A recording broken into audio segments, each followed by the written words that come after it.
तरकश का। तरकश में क्या है खास, आपको दिखाएंगे और शुरुआत करेंगे 4 तस्वीरों के जरिए। सबसे पहले हम बात करने वाले हैं सियासत की।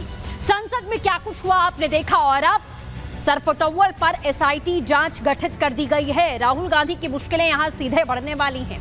बात होगी सच्चाई की। संभल में सर्वे जारी है, लेकिन उत्तर प्रदेश के अलग अलग इलाकों में आप देख रहे हैं कि कैसे खंडहर हो चुके मंदिर मिल रहे हैं, कहीं खंडित मूर्तियां मिल रही हैं। सच्चाई क्या है वो भी आपको दिखाएंगे। और बात होगी करप्शन की। करप्शन का ऐसा खेल भोपाल से सामने आया है जो आपको हैरान करके रख देगा, ये खबर भी आपको दिखाएंगे। और बात होगी हमले की, क्योंकि रूस यूक्रेन का जो भीषण युद्ध है वो लगातार और ज्यादा बढ़ता जा रहा है, वो तस्वीर भी आपको दिखाएंगे। लेकिन शुरुआत और सबसे पहले बात हम यहां पर करने वाले हैं संसद के मामले की। संसद में जहां जनता के हितों की चर्चा होनी चाहिए थी, वहां आलम क्या रहा आपने देखा। जहां देश भर के माननीय जनता की आवाज बनते हैं संसद, माननीयों ने संसद की मर्यादा और जनता के भरोसे को तार-तार करने में कोई कोर कसर नहीं छोड़ी, और किसी का सर फटा तो कोई बेहोश होता नजर आया। इस मामले में पहले राहुल पर एफआईआर दर्ज की गई, अब एसआईटी गठित की गई है, तफ्तीश होगी, कार्रवाई जारी है। लेकिन जनता का क्या, जनता सिर्फ मुंह ताकती रह गई। देखिए इस रिपोर्ट में।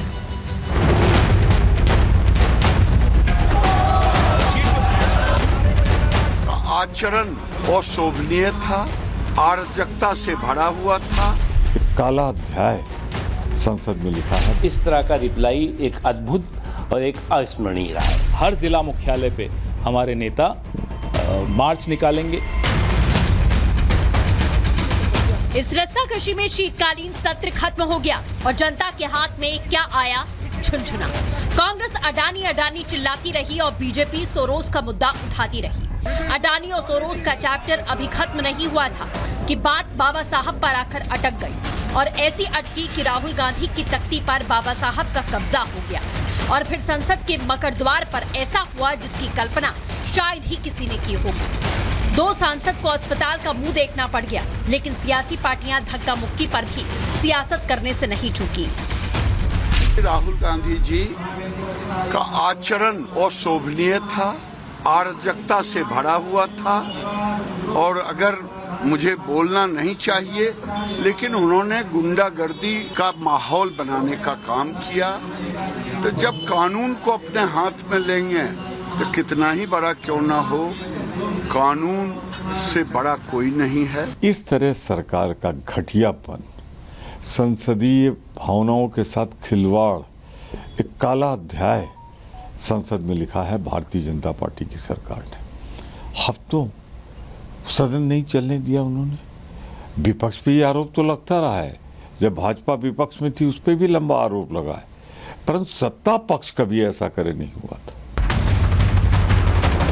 एक तरफ बीजेपी राहुल गांधी को निशाना बना रही है और उनके साथी बाबा साहब के मुद्दे को जिंदा रखना चाहते हैं, लेकिन सवाल ये कि जिस जनता को विकास रोजगार का वादा करके सांसद संसद पहुंचे हैं, वो विकास और रोजगार की बात तो दूर, जनता के ही पैसों को पानी की तरह बहा रहे हैं। शीतकालीन सत्र में लोकसभा की प्रोडक्टिविटी 57.87%, राज्यसभा में 41% रही। सदन में कुल 4 बिल पेश किए गए, लेकिन कोई पारित नहीं हो सका। 20 दिन में जनता का 84 करोड़ रुपया बर्बाद हो गया। लेकिन कांग्रेस बाबा साहब के मुद्दे पर सियासत की योजना बनाती नजर आ रही है।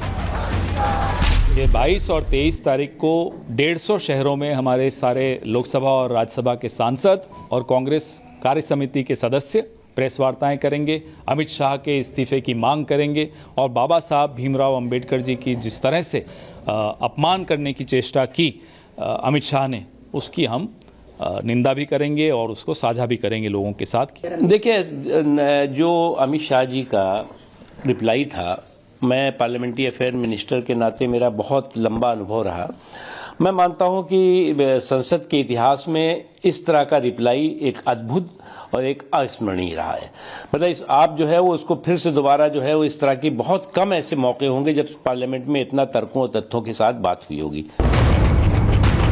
सियासी पार्टियां पूरे साल सियासत करती हैं और ये उनका अधिकार भी है, लेकिन संसद में जहां जनता के मुद्दों पर बहस होनी चाहिए थी, वहां भी शीतकालीन सत्र में सियासी संग्राम होते रहे हैं। ऐसे में सवाल ये है कि आखिरकार इसका कसूरवार कौन है? वो जनता जो सांसदों को चुनकर संसद भेजती है, या फिर सांसद जो धोखे से वोट लेकर उनके मुद्दे के बजाय अपना एजेंडा चला रहे हैं?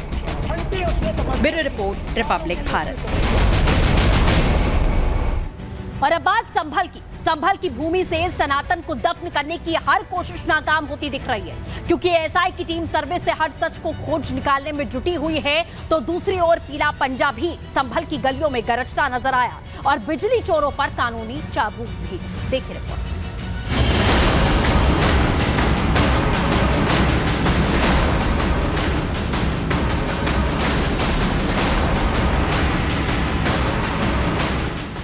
संभल में पीले पंजे का खौफ है, खौफ अतिक्रमण का, खौफ सालों पहले कानून तोड़ने का और खौफ है कार्रवाई का। संभल के तरीन सराय इलाके में फिर बुलडोजर चला। इस बार पीले पंजे के निशाने पर पूर्व मंत्री और सपा के नेता का इलाका था। बुलडोजर पहुंचते ही हंगामा मचा, लोगों ने विरोध भी किया, लेकिन पुलिस प्रशासन के आगे किसी का जोर नहीं चल सका। संभल में सड़क पर हुए अतिक्रमण को लेकर बुलडोजर की कार्रवाई लगातार जारी है और ये तस्वीरें आप तरीन सराय इलाके की देख रहे हैं और यहाँ पर भी आप देखेंगे कि सड़क पर जो अतिक्रमण हुआ था उसको लेकर बुलडोजर के जरिए जो कार्रवाई है वो की जा रही है। उधर एएसआई की टीम लगातार संभल में सर्वे कर रही है। सर्वे टीम को खुदाई के दौरान मूर्तियां मिल रही हैं।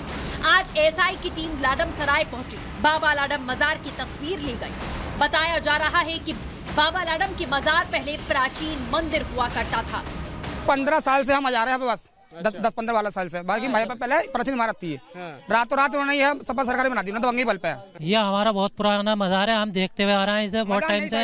हमारे बाप दादा इसे देखते हुए आ रहे हैं। वहीं शाही जामा मस्जिद से 500 मीटर की दूरी पर एएसआई की टीम ने सर्वे किया। वहां के लोगों से मंदिर के बारे में जानने की पुरजोर कोशिश की। संभल में 68 तीर्थ हैं, 68 तीर्थ 19 कूप में ही संभल है। तो बड़ी गजब की बात है कि भगवान कल्कि का अवतार एकमात्र पूर्ण अवतार है। पूर्ण अवतारों में और किसी का नाम नहीं आता, पूर्ण अवतारों में सिर्फ कल्कि भगवान है।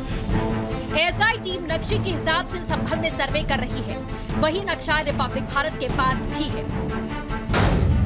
संभल का 1000 साल पुराना ये नक्शा है। नक्शा त्रिकोणात्मक है। पुराना मैप का आकार भी शिवलिंग के जैसा है। और आज तक ये मंदिर बने हुए हैं। ये चंद्रेश्वर महादेव है, ये गोपालेश्वर महादेव हैं और ये भुवनेश्वर महादेव है। भगवान शिव के तीनों स्थानों पर मंदिर बने हुए हैं। फिर ब्रह्मा जी ने आशीर्वाद दिया कि हरि मंदिर और सूरज कुंड के मध्य की गुफा में मैं तपस्या करता रहूंगा, जब तक करूंगा जब तक भगवान कल्कि से समागम नहीं हो जाता। वहीं संभल में बिजली चोरी का मामला थमने का नाम नहीं ले रहा। संभल के सांसद जियाउर रहमान बर्क की मुश्किलें बढ़ती जा रही हैं। 15 दिन के भीतर जुर्माना नहीं देने पर सांसद बर्क की संपत्ति कुर्क हो सकती है, जबकि सांसद के पिता पर धमकी देने के आरोप पहले से हैं। लेकिन बर्क के वकील इससे साफ इनकार करते हैं।